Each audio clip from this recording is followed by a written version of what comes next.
নোয়াখালী, বৃহত্তর নোয়াখালী, ফেনী, লক্ষ্মীপুর এবং নোয়াখালীর কিছু সন্তানরা এবং হলো শিক্ষার্থী বন্ধুরা এবং যে সকল সাংবাদিক বন্ধুরা আছেন, আসসালামু আলাইকুম। আমরা প্রথমেই মাননীয় সরকার প্রধান সহকারী উপদেষ্টা পরিষদ অভিবাদন জানাতে চাই যে আমাদের বন্যা গত 24শে বন্যার 1 বছর অতিক্রান্ত হয়েছে, কিন্তু সরকার থেকে, অন্তর্বর্তীকালীন সরকার থেকে দৃশ্যমান কোনো কিছু আমরা এখন পর্যন্ত দেখি নাই। আমরা দেখেছি গত বছর যখন বন্যা হয়েছিল আপনারা কিছু চাল দিয়েছিলেন না আমাদেরকে, আমরা ব্যক্তি পর্যায়ে হাজার হাজার প্যাকেট যখন ত্রাণ বিতরণ করি, আপনারা আবার মেট্রিক টন বলেন, সুন্দর নাম বলেন, কিছু কিছু চাল দিয়েছিলেন আমাদেরকে, যদি আমাদের কিছু হয়নি। উপজেলা প্রশাসন, জেলা প্রশাসন নিজেদের মতো করে কিছুর ব্যবস্থা করেছে, এনজিও গুলো ব্যক্তিগত উদ্যোগে মানুষ দিয়েছে। এরপর 1 বছর চলে গেছে, আপনাদের কোনো দৃশ্যমান কাজকে আপনারা করেছেন? 1 বছরে আপনারা করেছেন 25 কোটি টাকা ব্যয়ে নোয়াখালী লক্ষ্মীপুর ফেরিতে 300টা ঘর করেছেন মাত্র, আরো 25 কোটি টাকা রয়ে গেছে, সেটা কি করেছেন আপনারা ভালো জানেন। 1 বছর যখন আপনাদের অতিক্রান্ত হয়ে গেছে, আবার বর্ষপতি আসছে বন্যার, 120 থেকে 150 বার টিম করে প্রতি উপজেলা দিয়েছেন। কিন্তু গত বছর বন্যায় আমাদের হাজার হাজার কোটি টাকা রাস্তা ক্ষয়ক্ষতি হয়েছে। এরপরে যে প্রতি উপজেলা প্রায় 500 থেকে 600 কোটি টাকার যে ক্ষতি হয়েছে, সেটার জন্য সরকার কি করেছেন? আপনারা কিছুই করেন নাই, বরঞ্চ আপনারা এখন বলতেছেন যে এগুলো করার জন্য 2টা বছর পানি প্রবাহ দেখতে হবে। কিন্তু যে গাছগুলো করা যাইতো, খাল খননে কি সমস্যা ছিল? জেলা প্রশাসন, উপজেলা প্রশাসন যে উচ্ছেদের যে তালিকা করেছে, সেটা কেন কার নির্দেশনা হচ্ছে না? কেন আপনারা প্রয়োজনীয় বরাদ্দ দিচ্ছেন না? কেন এগুলোকে উচ্ছেদ করা যাচ্ছে না? এগুলো কখন করবেন আপনারা? এরপরে যে কালভার্ট যেগুলো বন্ধ হয়ে গেছে, এরপরে ছোট ছোট খালে যে প্রতিবন্ধকতা আছে, স্পেশাল জাল উপজেলা প্রশাসন, জেলা প্রশাসন ঘুমাচ্ছে, ওনারা কেন এগুলো অপসারণ করতেছে না? সরকার কেন ওনাদেরকে চাপ দিচ্ছেন না? এভাবে আর কতকাল চলবে? এরপরে গিয়ে হলো ধরুন ফেনী শহরের যে বাঁধটা, সেটা কেন সংস্কার করেননি? আপনারা আসলে করেছেন নাকি?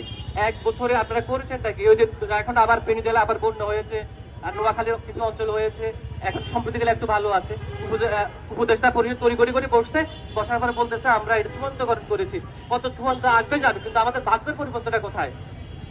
যে 3 জেলার মানুষ, বৃহত্তর নোয়াখালীর মানুষ দেশের 50% ইকোনমিকে সচল করে রাখে, যাদের রেমিটেন্সের সরবরাহ হয় দেশের অর্থনৈতিক চাকা চলে, আর সেই এলাকার মানুষের সাথে সরকার যে ধরনের প্রহসন করেছেন, এইটা আর কতকাল? অন্যান্য জেলা উপজেলা না চাইতে আপনারা একের পর এক বরাদ্দ দিচ্ছেন। আর আমরা গত বছর বন্যার পর থেকে প্রত্যেকটা দপ্তরে দপ্তরে, উপজেলা প্রশাসন, জেলা প্রশাসন, সরকারের বিভিন্ন মন্ত্রণালয়ে গিয়েছি, আপনাদের থেকে সাড়া পাইনি, শুধু আশ্বাস আর আশ্বাস। কিন্তু এই আশ্বাসের শেষটা কোথায়? এটা কখন হবে? আমরা বলতে চাই, যদি এই ধরনের চলে, উপজেলা প্রশাসন, জেলা প্রশাসন ঘেরাও করবো, এবং আমরা যদি বাধ্য হই যমুনা এবং সচিবালয় আমরা ঘেরাও করতে বাধ্য হব। আমরা যদি না বাঁচি, আমরা আপনাদেরকে বাঁচতে দেবো না, এটা আমাদের চূড়ান্ত কথা। আর জনগণের উদ্দেশ্যে একটা কথা বলতে চাই, মাননীয় জনগণ, সরকার তো আপনাকে অবৈধ দখল করতে বলেনি। খাল, বিল, নদী নালা যেভাবে আপনারা একের পর এক দখল করে রাখছেন, কালভার্ট গুলো অবকাঠামো করে বন্ধ করে দিয়েছেন, ছোট্ট একটা খাল দেখা যাচ্ছে 1 কিলোমিটার খাল 7 জন মিলে দখল করে আছে।